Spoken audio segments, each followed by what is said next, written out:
Hey there, you're watching Go on Shaw TV, where we're talking about libraries, very little libraries.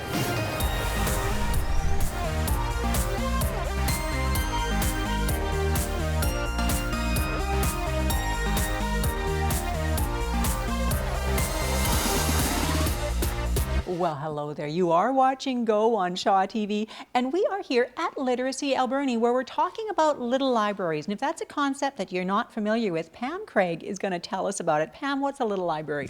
A little library is a special box created with beautiful design and welcoming shapes for you to come along and choose a book, take it home and read it, maybe bring it back or keep it. So these are like free little books. You don't have a library card. No, you don't need a library card. Help yourself. And they're as cute as can be because they're like little bookshelves, but they've got roofs on them. And we're used to thinking of libraries as very large institutions. These are just very easy peasy, aren't they? Exactly, and they'll be in available places around the community. That's why they look like a little outdoor office, if you will, or a bookshelf outdoors with the roofs on them. They're so darn cute. And I haven't done a count of them, but there's quite a few of them here. Was there any grant money involved in putting these together? What we did was apply for the Community Forest Legacy Fund, and they very generously funded us for this project, along with some help from the City of Port Alberni. I think it's just such a neat idea, a good way for the Community Forest Fund to be spent in our community. These are certainly going to benefit a lot of people. We're going to tell you in just a minute where you'll find them, some of them outside, some of them inside, I'm thinking. All of them free, all of them available to the public. But first, I checked out a skateboard camp on the weekend that was about a whole lot more than just skateboards. And Jenny Fortin met an accidental farmer. Welcome to Grandma Jean's backyard. I'm an accidental farmer. I don't really consider myself a farmer. My kids were in 4-H and got me into sheep, and I had those for about 20 years. And then the granddaughters started coming along. According to Jean, that's when the sheep left and the backyard became more diversified. Chickens and rabbits and goats, and we've added some ducks and some geese, and we raised some meat birds for our family and a couple of pigs. And it just so happens that Jean's granddaughter Brooke loves helping out at her grandma's place. Yeah, I'm out here a lot, like almost every week, and out with my animals, and it's really fun to be here. I have a lot to do. I'm never bored, either out in the barn or out in the field with my goats and all the animals. Being a part of 4-H and raising animals is what Jean and Brooke do best.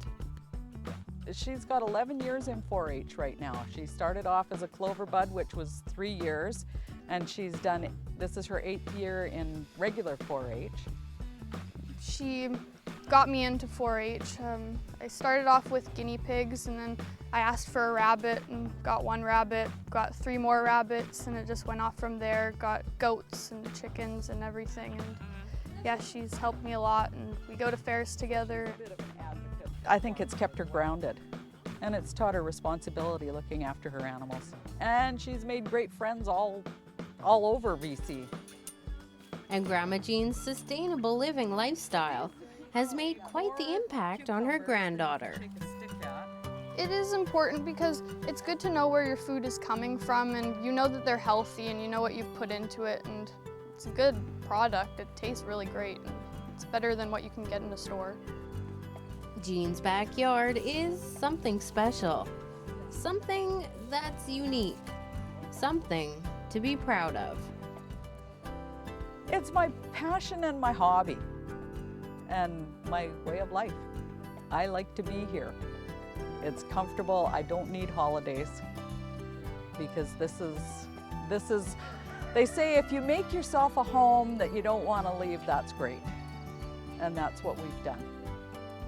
And I think it's safe to say that Jean and her backyard have inspired future generations. She's really inspired me to do this when I'm older and have my own farm. For Go on Shaw TV, I'm Jenny Fortin.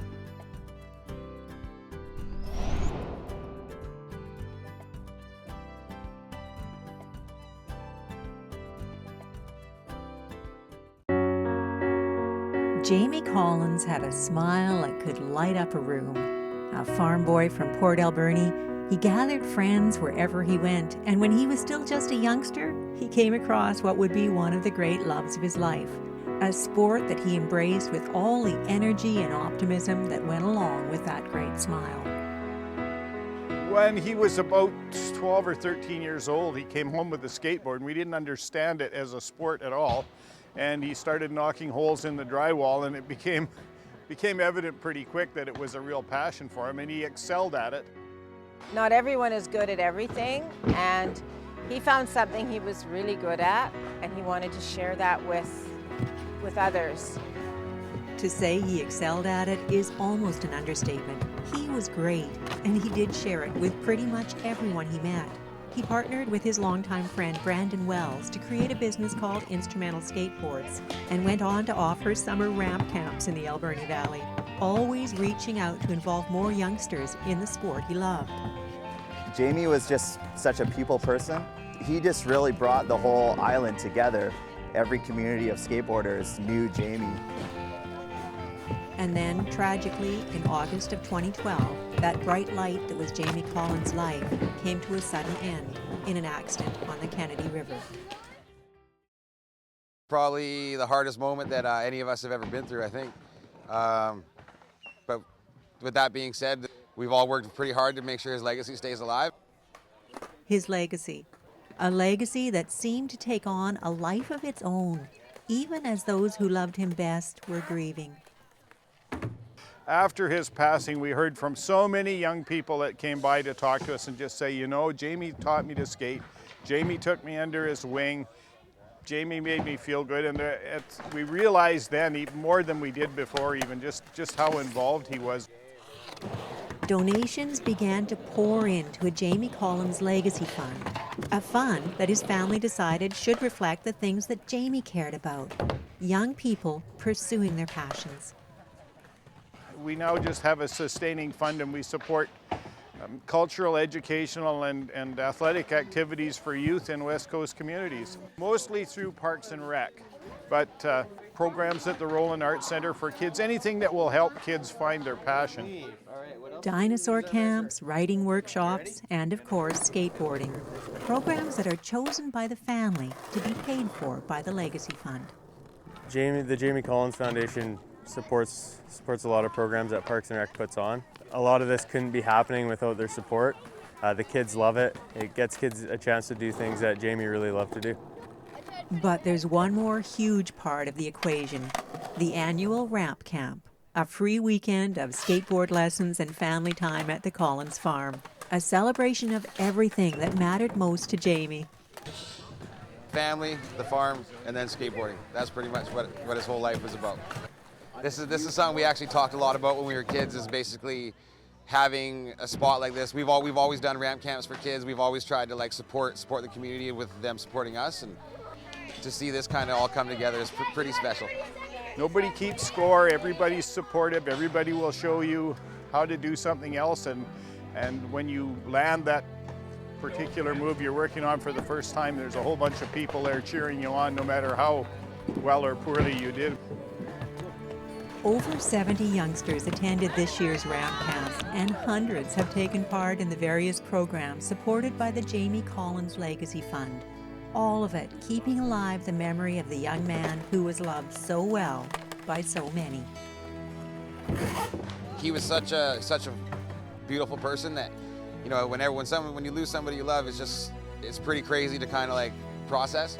So it takes a long time, and basically Jamie brought so many people together. So it's pretty cool to see it manifesting itself for sure. For Go on Shaw TV, I'm Nancy Wilmot.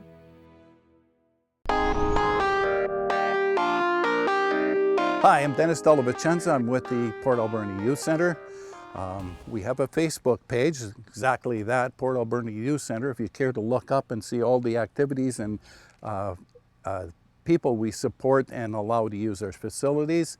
Our idea is to raise funds to make the rent as cheap as possible, and to that avail, we're holding a raffle at $10 a ticket, where we will give the winner a voucher for 2 return airfares anywhere in the world WestJet flies. That goes from Scotland to the east, to Hawaii to the southwest, into the Caribbean, South America, southern United States, northern United States, all across Canada.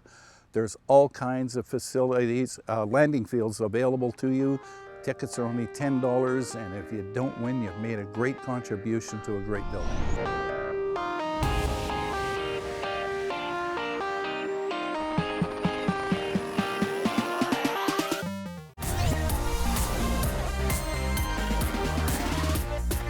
Well, hello again. You are still watching Go on Shaw TV, right here at Literacy Alberni, where we're talking about little libraries, these cute as can be little bookshelves with roofs over them. And just like we promised, Pam is going to tell us where they're going to be. And you don't have specific locations, but they're going to be everywhere. Yes, we don't have all the specifics yet because it hasn't been all confirmed, but we will definitely make sure that they're available around the community, north, south, east, and west. And they'll be in strategic locations that are convenient for people to stop by and pick up a book on a walk in an evening or in an afternoon. If they're out, they'll be there and be visible as well. And I just want to mention this again, to make sure people understand, if you see one of these little libraries, they don't have to ask permission to go and take a book. No, absolutely not. Just stand and review the books that are available to you, choose one, and take it with you. And we were talking a little bit before the camera went on how success would be measured for this project. And you said, man, if people are reading and talking about the libraries, that's success. That's the main purpose, is to get people talking about the books that they love, sharing that information with their friends and family, and they may find a new one in the next series in our little library. A new one in the series, and I know the Canal Beach little library is not one of yours, but there is a little book stand, a take a book, leave a book bookshelf at Canal Beach, and I was just reading online, there's one of the Hunger Games books is down there. So I don't know, by the time you're watching this, it might be gone, but get down there, and it's exciting to find, you never know what you're going to find. Absolutely, and the main idea as well is to accommodate all members of your family. So there'll be children's books, there'll be young adult books, teenage books, adult books. So there's a lot of variety and choice for people. I think it's just such a marvelous idea.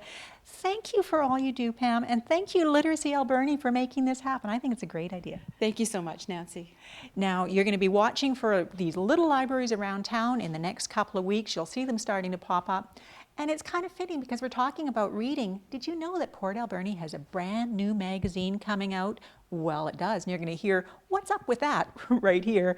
But first, we're going to meet up with the Mayor of Art Avenue, Ms. Melissa Martin.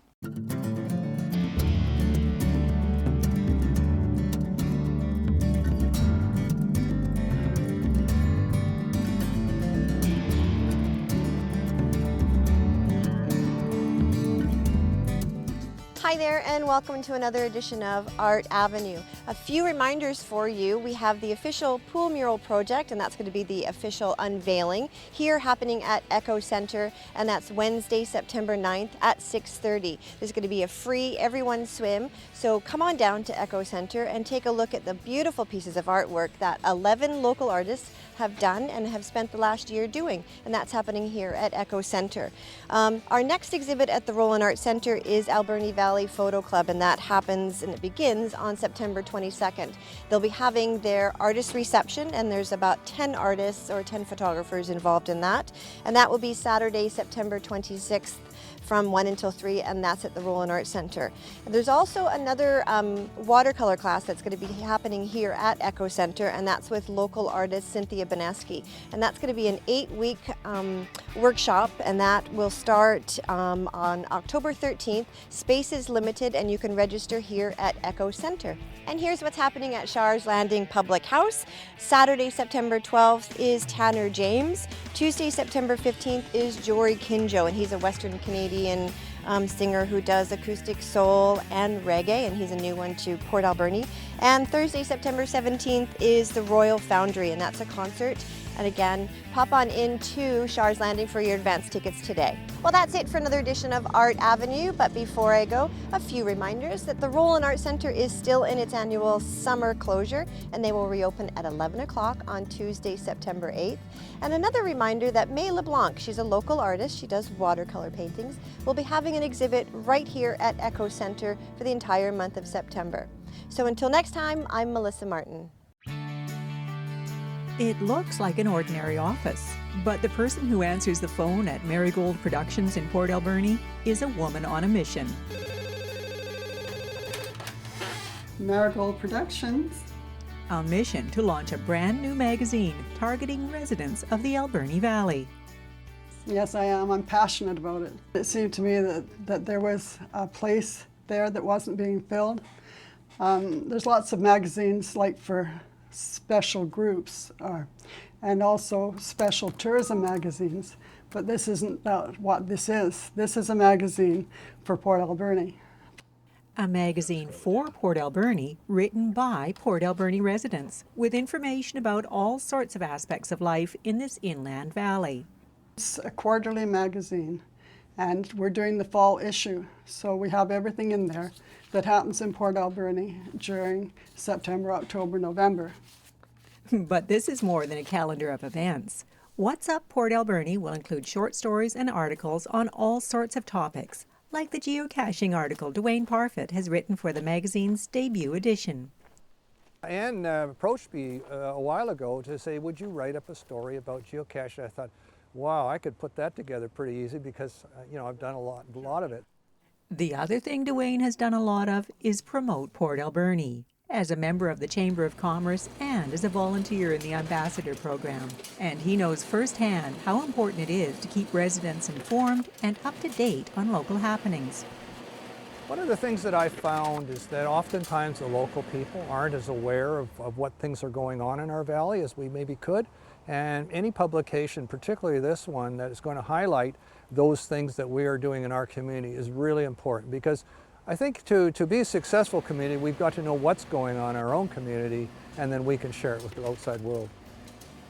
If you can't go, say, to the Salmon Festival, and you read about it in the magazine, the excitement of it is in the words, so you can pick up the magic. What's Up Port Alberni is a free quarterly publication and will be available at various locations around town. The first edition will be out by September. I think it's something that the town needs, and if a tourist happens to pick it up, well, they could see that it's a very vibrant and colorful town. Vibrant and colorful indeed. For Go on Shaw TV, I'm Nancy Wilmot.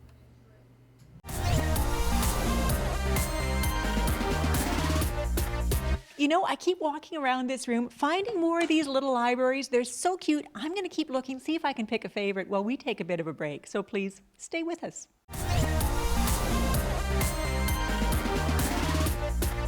Well, welcome back. You are still watching Go on Shaw TV. We're still talking about little libraries, these marvelous little bookshelves that are going to be scattered around town with free books, take a book, leave a book, that you can pick up new reading material anytime you're out and about. And one of the neatest things about them is that they're so darn cute. And Alana Bodner, you had something to do with painting these. Hi, yes, I painted several of them. I just decided we needed to beautify them. We couldn't get volunteers to come in. So I took the initiative myself and got my summer students to help me out, and we just painted.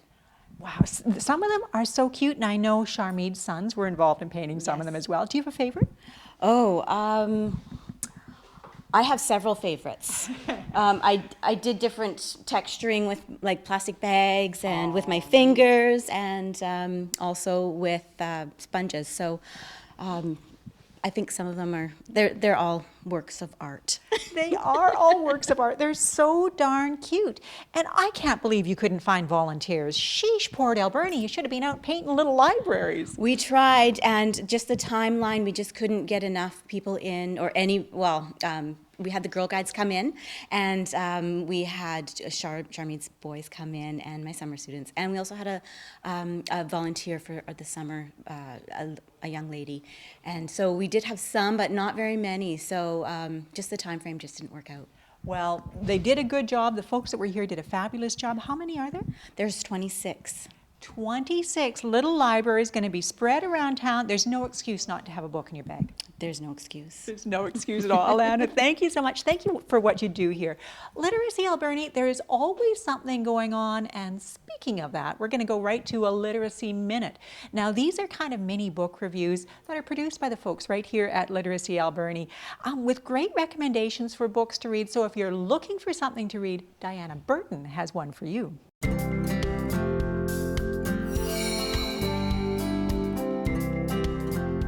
Hi, I'm Diana Burton, and today I'm going to be talking about A Complicated Kindness by the Canadian author Miriam Toews. This novel depicts the life of 16-year-old Nami, who is rebelling against her Mennonite community, all while trying to put together the mystery of her disappearing sister and mother. She's left living with her father and has a bunch of strict rules that she's trying to follow.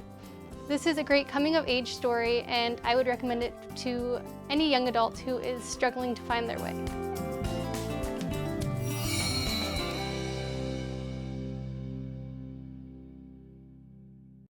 If you have elementary school students in your household, chances are you've heard of the DARE program, Drug Abuse Resistance Education. In the Alberni Valley, it's a 10-week curriculum taught by RCMP officers in elementary schools. And although few would dispute its value, it's sometimes hard to equate it with long-term success, to understand that the lessons learned in grade 5 can last a lifetime, which is where the story of Lefty Williams becomes a game changer. Lefty grew up in Jersey City, New Jersey, in a time and place that didn't offer much hope for the young man's future. I grew up in a rough environment, single-parent home. You're talking about gang activity, you're talking about drug activity, you're talking about carjacking. At one point in time, there was a movie made about carjacking in Jersey City called New Jersey Drive. And that when I saw the movie, I was like, oh my God, that's just about as, that's not a movie, that's my life. That's what, what I see. That was his life, and the chances of him escaping it were pretty slim until that boy was thrown a lifeline. Yes, DARE saved my life. Officer Scarper, Frank Scarper. He's still with the Jersey City Police Department right now to this day, and he saved my life. He was my DARE teacher.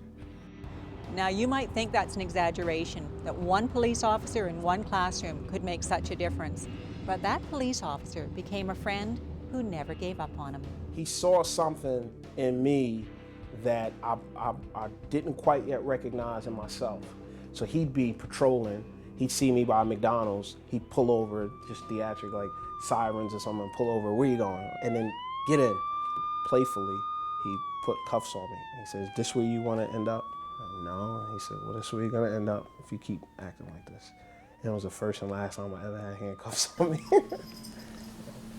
That will be me. Lefty Williams did make it, all the way to a career in professional basketball. And he remains friends with Officer Frank Scarper to this very day. And as an adult, he's committed to throwing that same lifeline to other young people, in part through a program called Dare to Dream, and you guessed it, by helping out with DARE. Hey Lefty, how you doing, man? Nice to see you. It's created a bit of a partnership. So Lefty and I now work together with respect to drug awareness. Good. Just wanted to talk to you about my DARE class that's coming up and see if you can come. Being able to partner with, Corporal Cousin and the rest of the RCMP officers, like this is the ultimate give back for me. Hello. I'm not saying that I was just able to just escape all of this. Every day I had to make a decision. Every day I was faced with a decision to either be a bully or not be a bully, to join a gang or go to basketball practice, to, stick up an old lady who I see walking home or go the other way. Every day I was forced to make a decision. DARE certainly is an instrument in policing that does make that difference. DARE has been making a difference in the Alberni Valley for about 14 years. And during that time, virtually every grade 5 student has gone through the program, gaining the skills they need to make informed decisions in the future and learning from role models like Lefty, who knows better than anyone how important those decisions are. In Port Alberni, I'm Nancy Wilmot. Hi there, I'm Melissa Martin, and I wanted to invite you to our official unveiling of the pool murals. It's going to be happening here on Wednesday, September 9th at 6 8:30, and it's going to be a free everyone swim. So come on down and see the official unveiling of our pool mural project.